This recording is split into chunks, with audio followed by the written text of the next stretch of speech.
ranger here for about 4 years, and I grew up in Montana, which is just about a mile away from here, so I didn't make it very far. I think one of my favorite memories would be, or favorite things that we do would be helping to rescue hurt or injured or sick marine mammals, especially the babies. I think that's really fun. That's fantastic. I would agree. It's amazing. They need our help sometimes. This is a wildlife reserve. It's Fitzgerald Marine Reserve. I'm Rob. And the idea behind this place is we want everything to be wild. This is actually on display in our visitor center. So I brought it up here. This is a harbor seal. This is a harbor seal. This one didn't make it, as you can see. Yeah, this is going back years. This place has been in operation for many decades.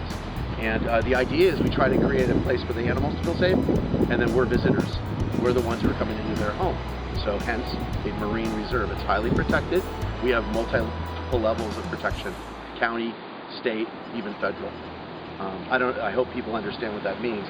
We really protect things at the level where you can't remove anything from the reserve, and we try to allow the buffer zone, the seals. They choose to be on the beach, which we'll show you in a moment.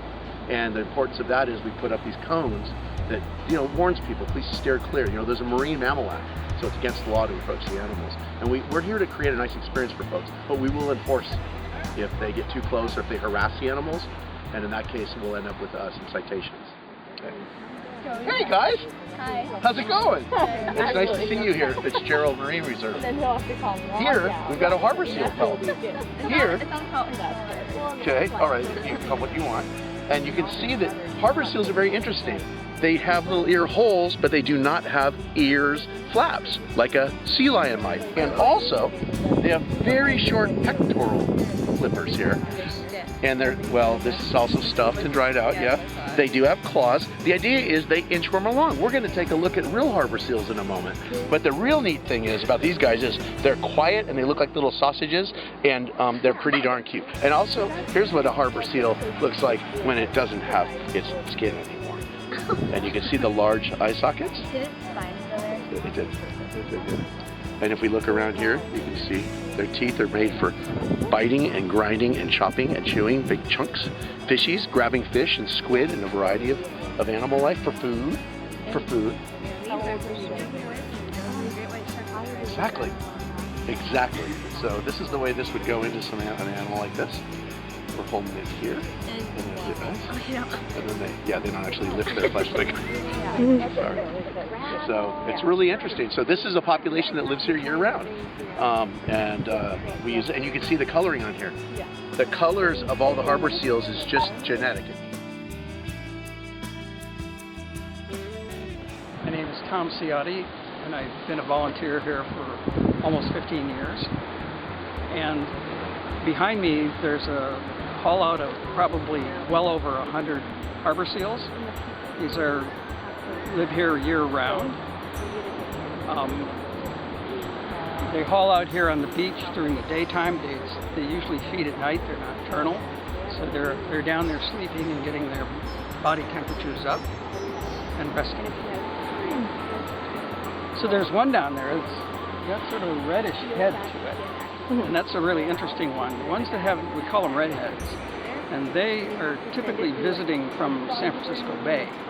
And in the bay, there's a lot of a chemical called selenium, which gets into the bay from the refineries up in the North Bay, and it turns their fur that reddish color.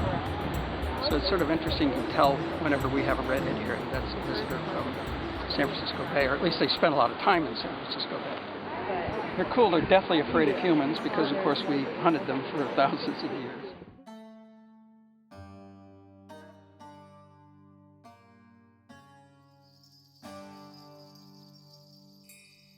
So this orange stuff on the trees, people always ask what's the orange stuff on the trees. It's actually algae.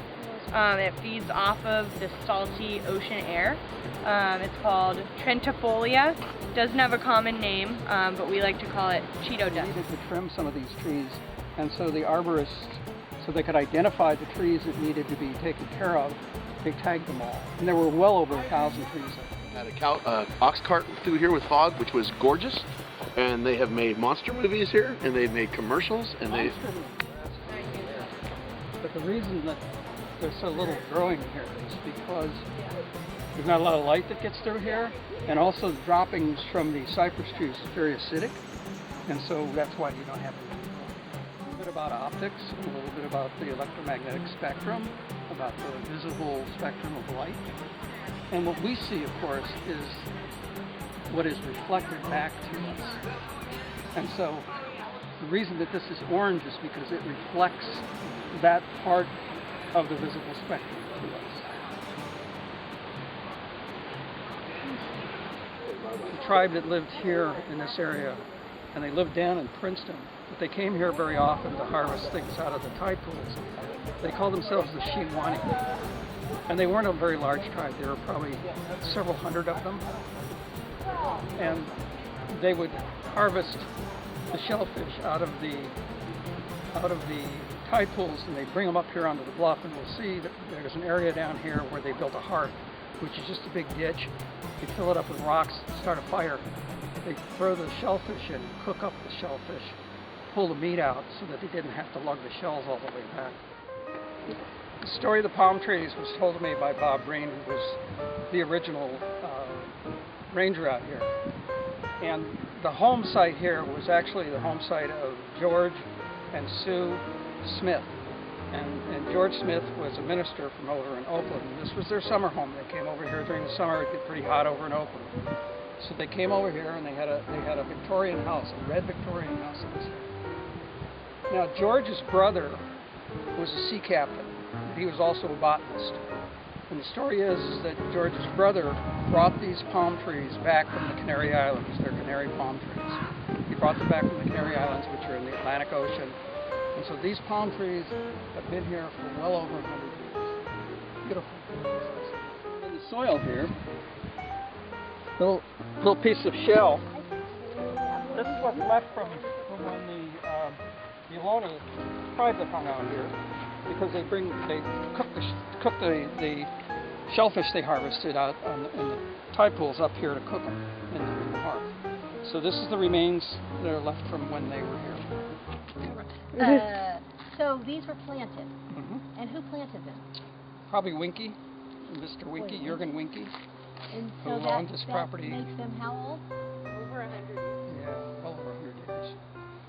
This trail here is called the Dardanelle Trail, and it's named after the family that owns this property back right behind us over here is Sharon and Randy Dardanelle. And they've owned this property quite a while. So they have a house down Yeah, and there I think they may have donated part of this land